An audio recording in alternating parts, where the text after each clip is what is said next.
Hello, xin chào anh chị và các bạn, chào mừng anh chị và các bạn đã đến với video lần này của mình. Thì video lần này mình xin giới thiệu cho anh chị và các bạn một cái dòng máy hàng tít đến từ thương hiệu Hero ha. Tít Hero, mã sản phẩm là Hero F-20B ha anh chị ha. Con này thì sử dụng inverter, hàng tít thường ha, không hàng được nhôm ha. Đấy, thì thân máy thì rất là đẹp rồi. Thì đầu tiên thì mình sẽ giới thiệu sơ về cái phụ kiện ha, phụ tùng đi kèm với máy, bao gồm như là một nón hàng nè, một bao tay hàng nè ha anh chị ha. Đấy, một nón hàng, một bao tay hàng. Rồi tiếp theo đó thì một cái đồng hồ ạc công ha, cái đồng hồ ạc công đi kèm với máy đây ha. Rồi và một bộ dây xuống tích đây, bộ dây này dài con 8 mét ha anh chị ha. Dây xuống tích đây, hàng chuẩn 100% của Đài Loan ha. Đây bộ dây xuống tích, hàng chuẩn 100% Đài Loan. Đó, rất là đẹp luôn, rất là chắc chắn. Rồi tiếp theo đó thì sẽ có kẹp mát đi theo này ha, kẹp mát. Thì cái đuôi chấu của hàng Đài Loan thì nó sẽ khác hàng Hàn Quốc hoặc là Trung Quốc ha, khác hoàn toàn ha. Đây nó sẽ dùng đầu đực đầu cái ha.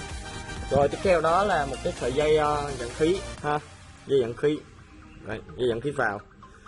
Rồi có gắn bấm code cho chúng ta sẵn hết rồi đó, chỉ cần mua về và sử dụng thôi anh chị ha.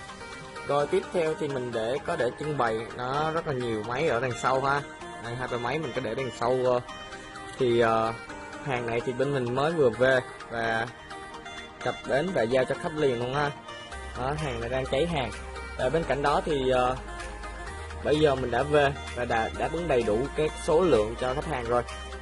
Phụ kiện kèm theo như nữa đây là một cái bộ phận gọi là sứ ha, sứ kẹp kim ha, phụ tùng hàng.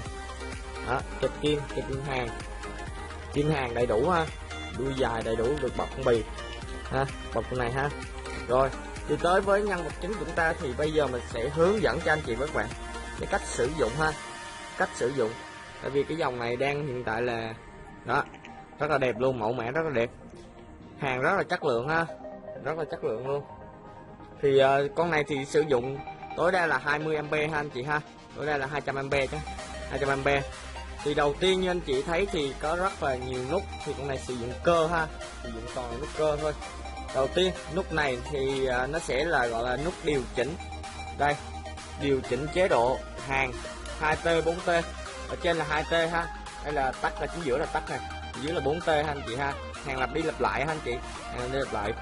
Bên cạnh bên này thì nó sẽ có cái nút chúng ta điều chỉnh hàng que và hàng tích. Ở phía trên thì bật lên thì sẽ hàng que, tắt đi là chính giữa nè, rồi xuống là hàng tích nè, tích thường này ha. Bên cạnh đây là mình điều chỉnh nút xung. Xung này thì mình điều chỉnh cái nút xung cao nè, xung vừa nè, xung thấp nè. Đó, có 3 mắt thôi, 3 nắp. Phía dưới thì nó sẽ có 4 cái nút điều chỉnh gọi là ampe đầu ha, ampe đầu. Và ampe chính đây mình sẽ điều chỉnh trên này ha, mình sẽ điều chỉnh dòng hàng trên này. Đấy, điều chỉnh dòng hàng từ 5 cho tới 200A đây ha anh chị ha, từ 5 cho tới 200A. Rồi hiển thị rất là rõ ràng luôn. Và máy thì đi kèm với máy sẽ có catalog và hướng dẫn cho anh chị rất là cụ thể luôn ha. Rồi bên cạnh phần đó thì cái nút này thì nút điều chỉnh dòng hàng cái register, gọi là dòng hàng 2T 4T ha. Đó, hàng điểm rồi ha. Để nút này là điều chỉnh ha anh chị ha. Rồi tiếp theo đó thì cái nút điều chỉnh tiếp theo là cái nút này nó sẽ điều chỉnh khí trễ ha, giúp cho mối hàng của chúng ta không bị oxy hóa khi sử dụng khi hàng xong ha. Đây rất là quan trọng đây ha. Thì con này là hàng rất là chất lượng rồi, hàng của Đài Loan. Đấy, Hero mẫu này thì rất là đang cháy hàng trên thị trường anh chị ha. Rồi tiếp theo đó thì cái nút này thì cái nút điều chỉnh gọi là nút nguồn ha, on off thôi, nút nguồn. Rồi dây tín hiệu gắn dưới này ha, dây tín hiệu cũng tắt đây, dây tín hiệu đây ha, gắn bộ phận này. Phía dưới này mình sẽ gắn cái bộ phận đây, dấu trừ thì mình sẽ gắn cái bộ phận súng hàng tích ha anh chị ha, súng hàng tích. Và dấu cộng mình sẽ gắn kẹp mát ha anh chị. Và đây là đường dẫn khí vào, dẫn khí ra đây, dẫn khí đây, dẫn khí đây. Rồi thì nếu các anh chị mà muốn sử dụng cái hàng que á, thì mình lưu ý mình sẽ đổi cực nó lại ha. Cái cực của hàng tích thì mình sẽ đổi ngược lại, như là bên đây gắn súng hàng tích nè, bên đây gắn kẹp mát thì mình sẽ đổi lại, bên đây sẽ gắn kẹp quay hàng, và bên đây sẽ gắn kịp mát anh chị ha, nhớ lưu ý về vấn đề này. Rồi cái ở trên nữa thì nó sẽ có cái bộ phận đèn báo hiệu ha, đèn báo tín hiệu. Thì đây là đèn báo thường, đây là đèn báo cảnh báo ha. Rồi thì bên cạnh đó thì máy rất là đẹp. Đấy. Máy mới 100 anh chị ha, Nhật hàng chính hãng 100 tại Đài Loan luôn nha. Rồi đây nó sử dụng được 2 nguồn ha, nguồn 110 và 220. Rồi thì ở nước mình thì mình sử dụng điện 220 thôi anh chị ha, không sử dụng 210. Rồi phía sau phần máy thì như anh chị thấy thì đây là cái bộ phận quạt tản nhiệt rất là to ha, rất là khủng ha, để mới sử dụng được con này. Rồi nếu mà chu kỳ làm việc của nó mà hàng được 200A tối đa thì chu kỳ làm việc nó lên tới 40% ha, làm xuyên suốt đó nha anh chị ha. Nếu mà chúng ta làm không xuyên suốt thì sử dụng khoảng 150A thì nó sẽ đạt tới được 80 tới 90% ha. Đó, máy thì rất là xịn luôn, hàng chính hãng. Con này thì trọng lượng 12 kg. Đây là cái thông số của máy ha, được in ở phía sau phần máy này đó. Đó, dòng điện thì 1.75kV ha. Đấy, số series máy này. Đó, máy thì được thiết kế được gia công rất tỉ mỉ, ốc nữa ha.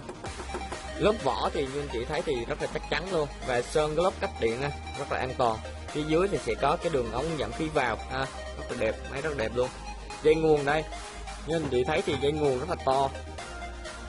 Những cái máy này thì dây sử dụng điện 220 thôi mà dây nguồn nó to bằng những cái sợi dây mà sử dụng máy mà 380 ha, điện 3 pha ha. Nói chung là dây điện gần bằng cái dây nguồn 3 pha, rất là chất lượng luôn.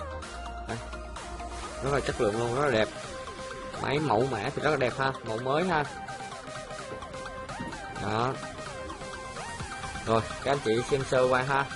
Thì đó, nếu mà anh chị muốn biết thêm chi tiết về hướng dẫn sử dụng máy này thì hãy liên hệ số điện thoại hay truy cập đường link website ha, để sẽ có cái bạn nhân viên bán hàng sẽ tư vấn cho mình, và có kỹ thuật sẽ tư vấn cái cách sử dụng cho mình ha.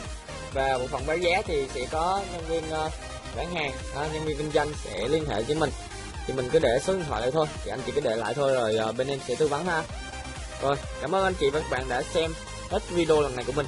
Nếu anh chị thấy video này hay, hãy để lại cho mình một like, một subscribe để có động lực review những cái dòng máy hàng khủng và đẹp và chất lượng cho anh chị ha. Xin chào và hẹn gặp lại anh chị về những video lần sau.